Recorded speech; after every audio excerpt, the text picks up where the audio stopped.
You can see where it starts right there.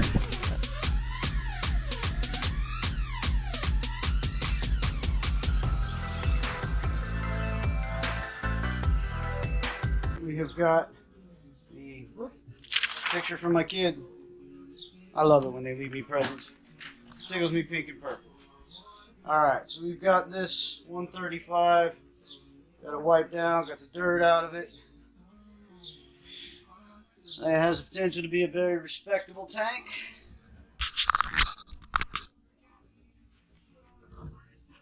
Yeah, all clean. You can see it showed up, had a nice layer of dirt up on the inside.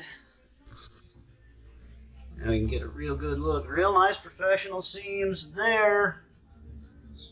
Not so much on the bottom. Alright guys, we're working on this customer's 135 gallon aquarium. By now, you should have already seen the crack that was in the silicone. I have figured out what caused it. And, sorry about that. I'm booger on you. If you don't remember, we had a big gnarly crack in the silicone right there. Alright, I've watched a lot of videos on how to reseal a tank, and I've never seen anyone address this before. This particular tank had a fine gravel substrate, and it blew out on the bottom. Now everybody says clean it out, scrape the silicone, tape it, reseal it. Pretty basic stuff. What nobody tells you is that when that bottom seal blows out, some of the substrate is going to come out with the water, and if you don't clean it, it's not going to be good. Well, let me see if we can get focused in on these here. And those three little rocks right there, I had to pull probably 20 of those out of that crack. Luckily, you can see these little tags over here. I know the lighting's awful, but that actually says that at bare minimum, only half the tag is there. The bottom half of this tank is tempered glass. If this wasn't tempered glass, this would have been a whole different story, because the glass was no longer flat. It was dipping down where those rocks, along with a whole bunch of their little rock buddies, were hanging out in between the top pane of glass and the bottom pane of glass. You can try to jam enough silicone in there to make it seal, but you're going to make it seal with that glass still arced, where it's still stressed from those pebbles being in between the two pieces of glass. At this point, I'm pretty certain that I've got them all out. It was actually very unnerving when I got the last one out. You just kind of hear a little creaking, because there's been peeling silicone. So when you're resealing a tank, especially if the bottom has blown out, if it's the bottom seal that has gone, do everything in your power to make sure that you have got the substrate out of that crack. Alright, when we do the repair, I'm actually going to take and smash the end of my tube of silicone down with a pair of pliers. And I'm going to stick it in that crack, and I'm going to inject as much silicone as I reasonably can into that crack. I'm going to let that set, and then I'll peel the whatever has oozed out off, and then do the basic reseal that you see everybody else talking about. Alright, I wanted to point that out before I keep going. So I've been out here stressing on this for a minute. Timeline's ticking. Let's do some more scraping.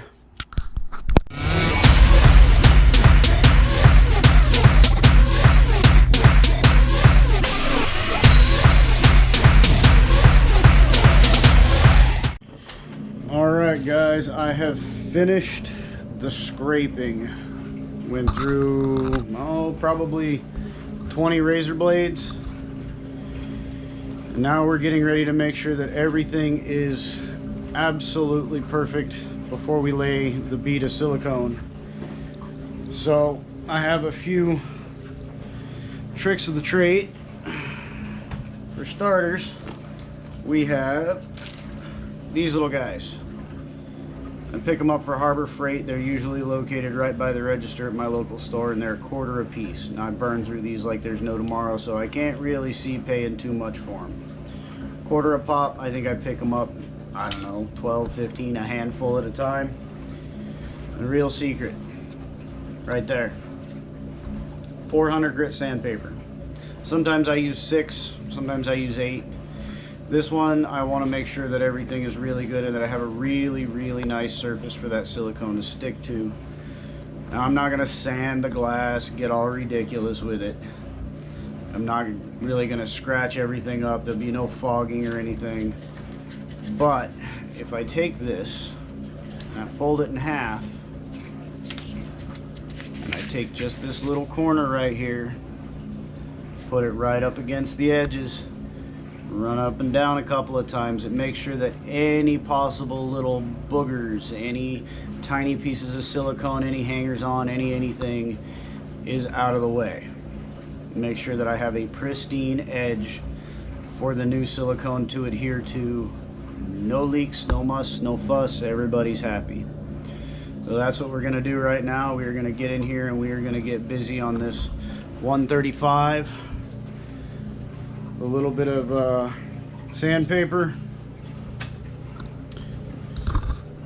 and our super snazzy little tiny super cheap razor. Make sure that absolutely everything is out of everywhere. So these guys are particularly for the corners. If you ever resealed an aquarium, it's a nightmare trying to get this into the corners. Not so much the corners in between 2 panes of glass, but the actual corners, but the corners at the bottom where you have bottom, front, side, etc. Where there's 3 panes of glass meeting the edge of the cube. Now you can try to get in there with a blade by itself in your fingers, but it's not easy. They're just not really designed to go in there. So I like these for making sure that everything's everything, along with these. Then we'll tape it off, lay our bead, and start 7 days of waiting oh so patiently. Alright, let's get to it. Alright, so it's dawned on me that having you guys watch from the end of the tank, probably not going to give you a good idea of what's really going on. So I'm going to take this little guy, and I'm going to make myself look like a fool, but it's cool because I'm all by myself here in the garage. Except for when the kids come and pester me. And then you guys can get a really good idea of what I'm seeing, what I'm looking at, and exactly what I'm doing. So let's hope I can aim this thing with it strapped to my forehead. Wish us luck.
We're going to give this one last clean with some glass cleaner, some microfiber cloths.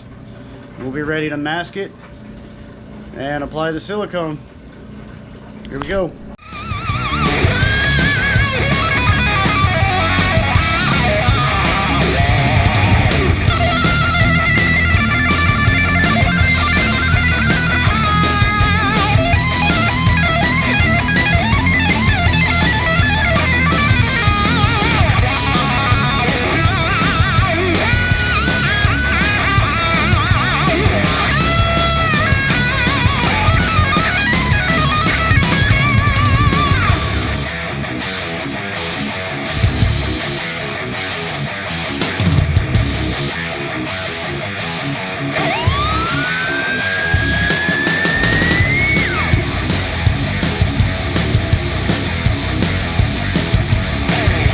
Alright guys, the time has come to apply the bead of silicone. We've got everything taped off. Our beads are looking good. Our bead lines, I should say. Nice and wide. Should give us plenty of room. We're going to be using this ASI aquarium sealant. It is quality stuff. I'm not paid to say this, but I believe in this product 110%. It has allowed me to seal the unsealable things like hexagon tanks and tanks where panes have literally separated from one another. You know, I've done amazing things with this. So this is what we're going to be using. Not this particular tube. I've already got one over here already chalked up, ready to go in my trusty beat up caulking gun. I'm going to start by injecting some silicone into the spots where we know that the bottom pane has separated from the back pane. And then I'm going to come over and I'm going to start working the beads like we normally would. I'm going to be manicuring them in with this snazzy little blue rubber deal right here, just because I don't trust that my fingers are going to be able to lay a uniform enough bead, particularly along the bottom. I want a nice rounded bead. So that's what we're going for. And after that, we get to sit around and watch this thing collect fumes for the next 7 days while we wait for full cure. Here we go.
No leaky, no drippy.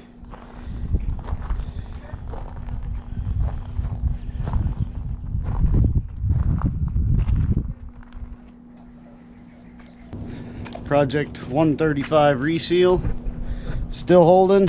Done a little bit of prep work because sun's starting to go down. I really don't feel like moving this thing in the dark. So we have 4 hoses. Siphon this bad boy out, see how quick we can get it done. So let's go ahead and drain it out, get her cleaned up, call the customer, tell him it's ready, his tank's ready to be picked up.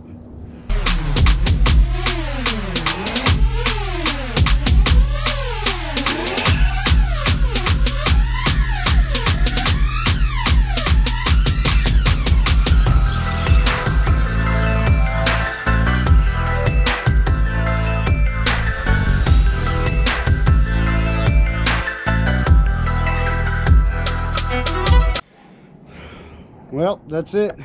Project 135 reseal in the bag. Time to get it rolled back into the garage, get everything wiped out, glass polished up real nice, call the customer, tell them their tank's ready. This is Tank Therapy. I'm Handy Matt. It's another job done.